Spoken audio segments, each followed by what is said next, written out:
wanataka maombezi. Leo nimekuja kukujenga. Tafuta kwanza neno. Tafuta kwanza nini? Neno. Ndio maana Biblia inasema na neno la Mungu likae kwa wingi ndani yenu. Tafuta kwanza neno. Ukilielewa neno, majibu yatatokea. Bwana Yesu asifiwe sana. Unapolisikiliza neno na kulielewa, majibu yanaanza kutokea maishani mwako. Tafuta kwanza neno. Kwa hiyo Petro akiwa katikati ya kuhubiri, na alikuwa na wahubiri mataifa kabisa, lakini waliweka umakinifu wa hali ya juu, wakaanza kumsikiliza hatua kwa hatua ya mafundisho anayoyatoa, na wakalibeba lile neno kama sehemu ya maisha yao. Kabla hajamaliza kuhubiri, Roho Mtakatifu akashuka pale. Maana Roho Mtakatifu anachokiangalia ni moyo wa utayari. Na uwezi kusikiliza neno kwa masikio ya mwili. Neno linasikilizwa kwa masikio ya ndani. Manake unalipokea, unalimaanisha maishani mwako. Ukilimaanisha maishani mwako, linaenda kuumba kitu kinachohubiriwa. Haleluya, haleluya. Bwana Yesu asifiwe. Kwa hiyo Petro akiwa katikati ya mahubiri, yani hiyo ndio kitu ninachojaribu kukuhimiza sasa. Usione ajabu kuanzia leo tunaposimama katikati ya mahubiri. Hata nikisema haleluya, watu huko wanapokea nguvu, watu huko wanafunguliwa. Usiseme hii inakuwa kwaje, ndivyo ilivyo. Amen. Bwana Yesu asifiwe. Amen. Okay. Nataka unisomee Matendo hiyo moja. Matendo hiyo moja mstari wa 8 tumeuzoea. Lakini leo nina lengo, nina uhitaji 8B. 8B. Japokuwa taanza tu mstari wa 8 toka mwanzoni, lakini nina uhitaji sana wa 8B. Pokea nguvu akisha kuajilia juu yenu Roho Mtakatifu. Lakini mtapokea nguvu akisha kuajilia juu yenu Roho Mtakatifu. Nanyi mtakuwa mashahidi wangu katika Yerusalemu. Okay, tuanze hivi taratibu. Leo si nimesema nafundisha taratibu, sio? Amen. Anasema tutapokea nguvu akisha kutujilia Roho Mtakatifu. Mimi kama mhubiri nilishapokea Roho Mtakatifu, na nilishapokea nguvu zake, au nilishapokea nguvu zake baada ya kujiliwa na Roho Mtakatifu. Kwa hivi nilivyo, nina Roho Mtakatifu juu yangu na nina nguvu zake juu yangu. Kwa kuwa nina Roho Mtakatifu na nina nguvu zake, hapo sasa ndo nakuwa na sifa ya kuwa nini? Shahidi wake. Tuendelee sasa bii yake. Nanyi mtakuwa mashahidi wangu katika Yerusalemu. Nanyi mtakuwa mashahidi wangu. Shahidi ni nani? Shahidi ni mtu wa aina gani? Shahidi ni mtu anayeshuhudia na kuthibitisha aliyoyaona. Tuko pamoja? Amen. Sasa mimi mhubiri nimeyaona nini? Ninadhihirisha na kuthibitisha nini?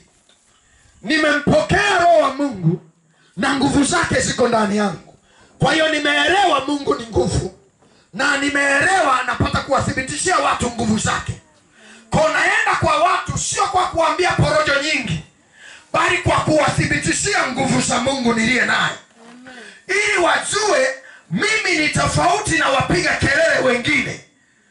Mimi ni tofauti na watu wanaoleta hadithi za kidini. Mimi nimemleta Mungu na nguvu zake. Kwa hiyo ninapoongea, yapasa nguvu zitoke katika kuongea kwangu. Ninapohubiri, inapasa nguvu zitoke katika kuhubiri kwangu. Ninapofundisha watu, yapasa watu waone kuna jambo linaendelea maishani mwao lisilokuwa la kawaida.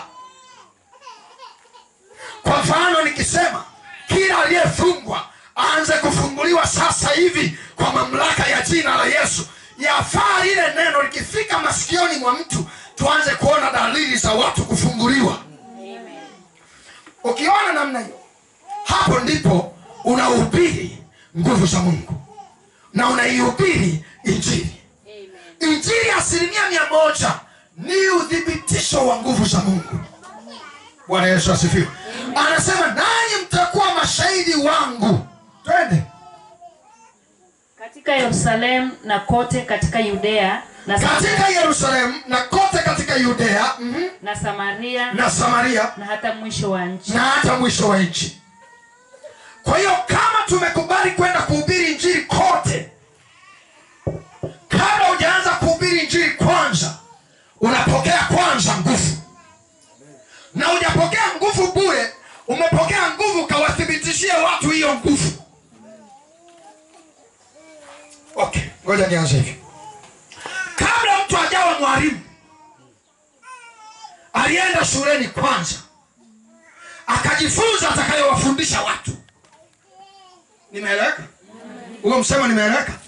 Kwa hiyo ukimwona mtu yuko darasani anajifunza kama mwanafunzi, malengo yake ni kuwa mwalimu, angalia anachojifunza ndicho atakachoenda kuwafundisha na wengine.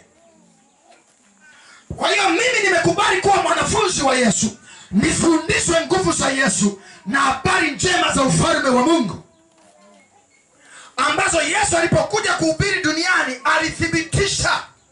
Hakuna mahali Yesu alihubiri aliacha kuthibitisha nguvu zake. Hakuna. Ndio maana anasema popote alipokwenda alitenda, maana alithibitisha nguvu zake. Alipokutana na vipofu, vipofu wakapona. Alipokutana na wafu, wafu wakafufuka. Aliposema neno maishani mwa watu, matokeo yakadhihirika. Hata alipokuwa anapita akikutana na wenye mapepo, kabla hajawakaribia wanaanza kupiga kelele yungali mbali, wakisema tuna nini nawe mwana wa Mungu? Hivi umenielewa? Wanaanza kutambua nini kwanza? Nguvu yake. Injili ni nguvu. Mahali popote panapohubiriwa injili, nguvu ya Mungu haijatokea, tujiulize mara mbili. Tunapaswa kumtafuta Mungu, tuache uvivu. Uvivu peke yake ndio unaotufanya tuwaone wale wanaotembea kwenye nguvu ya Mungu ni wa shetani, alafu sisi tusiotembea kwenye nguvu ya Mungu ndio wa kiroho. Moja, unakuwa ni mshamba wa mwisho.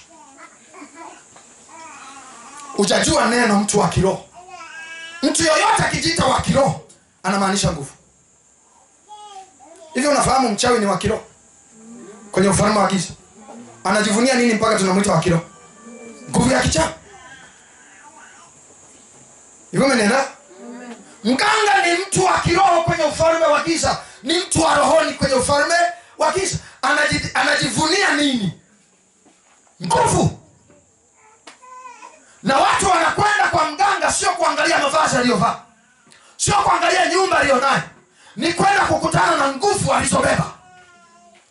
Ni jambo la ajabu. Leo watu wanakuja kanisani kukutana na kiongozi wa dini, kukutana na mchungaji na askofu na mhubiri, eti mimi niwape porojo peke yake, nisiwadhihirishie nguvu ya Mungu. Hapana, porojo wanazo, wamesikia nyingi huko mitaani. Wakija madhabahuni pa Bwana wanatakiwa wasikie kitu ambacho hawajawahi kusikia, ambacho ni nguvu ya Mungu. Kwa hiyo kudhihirisha nguvu ya Mungu ndo jambo la mjini. Sema amina. Sema amina. Kwa hiyo kuwashambulia wenye nguvu za Mungu ni kujitambulisha kwamba wewe ni mshamba na mbili ni mvivu kwenye shamba la Mungu. Mvivu kwa sababu nini? Mvivu peke yake ndo ambaye hawezi akarithi vile alivyo navyo Baba. Kwani Biblia inasemaje? Ukinipenda na kushika amri zangu, haya yote ni yatendayo na wewe. Haya yote ni yatendayo na wewe.